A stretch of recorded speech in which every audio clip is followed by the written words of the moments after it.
racing through the month of April. It is the 13th day of the month already. Thanks for watching the Calvary briefing. Hopefully you had a great celebration of the resurrection of Jesus Christ this past Sunday. Now we're kind of back into normal life. The celebration is over, but doubts and arguments against the resurrection probably continue even more vehemently after the Resurrection Sunday that we celebrate called Easter. And so I wanted to continue talking about the resurrection and looking at some of the arguments against the resurrection of Jesus Christ from the dead, and basically give you some more information and some more encouragement about the truth that Jesus really did rise victoriously from the grave. Naturalism is the belief that everything arises from natural properties and causes.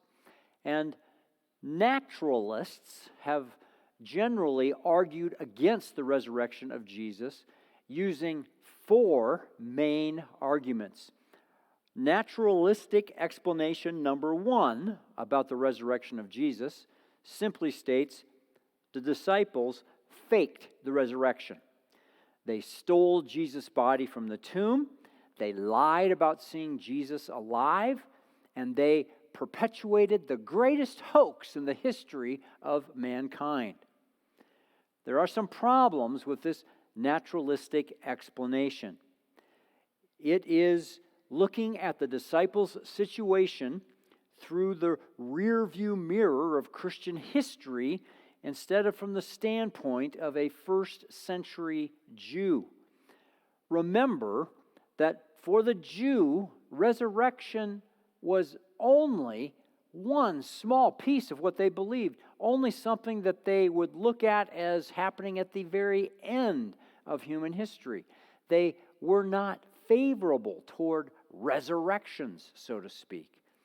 This naturalistic argument also fails to address the obvious devotion and sincerity of the disciples. People don't willingly die for a lie or for a conspiracy. I always remember the writings of Chuck Colson, who was a part of the Watergate conspiracy in our own United States of America.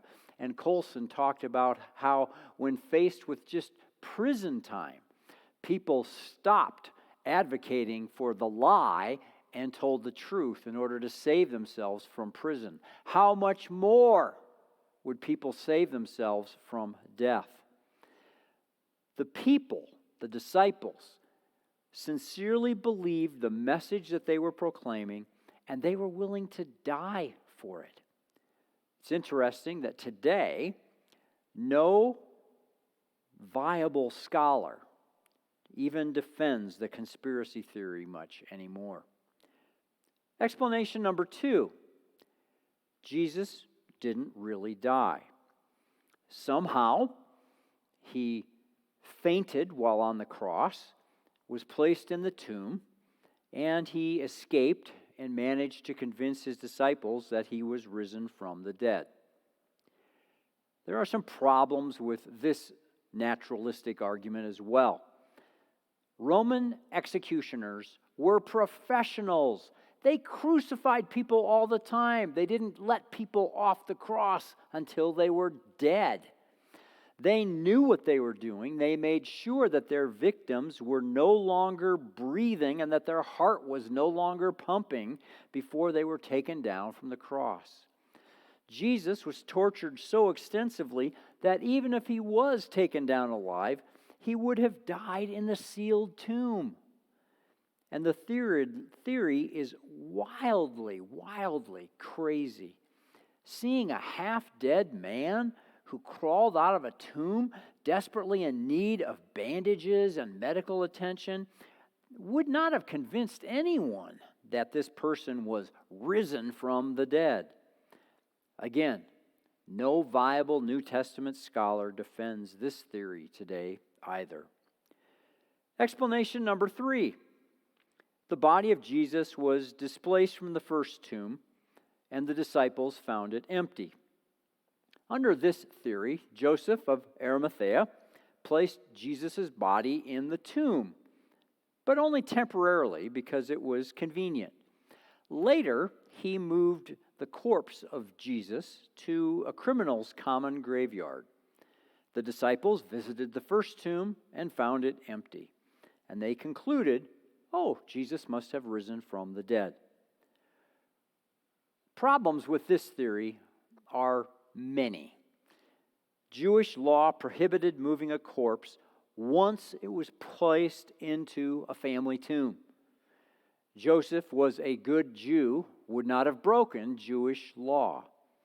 The criminal's graveyard, also, by the way, was located very close to the place of execution of Jesus, so that the burial of Jesus there would have been really no problem. There would have been no point for Joseph to put him in the family tomb and then move him almost immediately.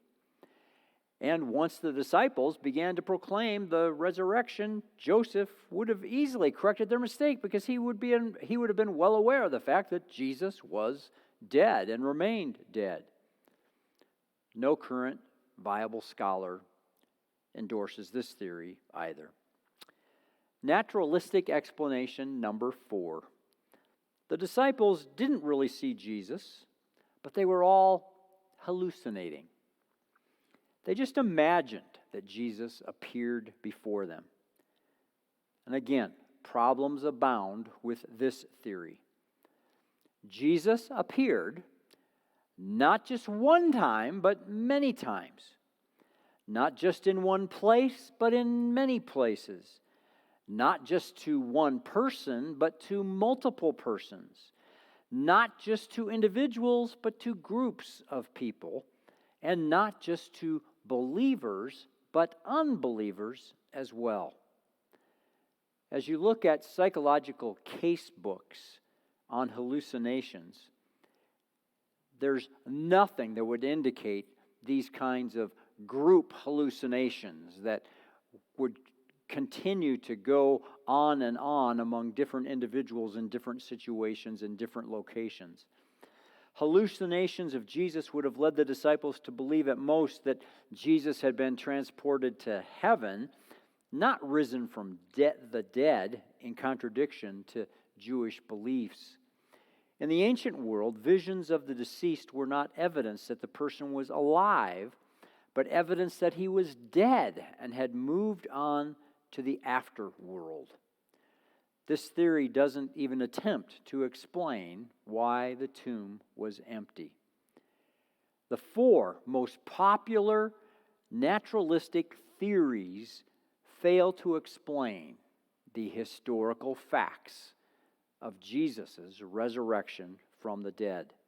They are all rejected by contemporary scholarship today. The possibility that seems most plausible, that explains everything, is given by the original eyewitnesses 2,000 years ago. God raised Jesus from the dead. And unlike these other theories, it makes perfect sense.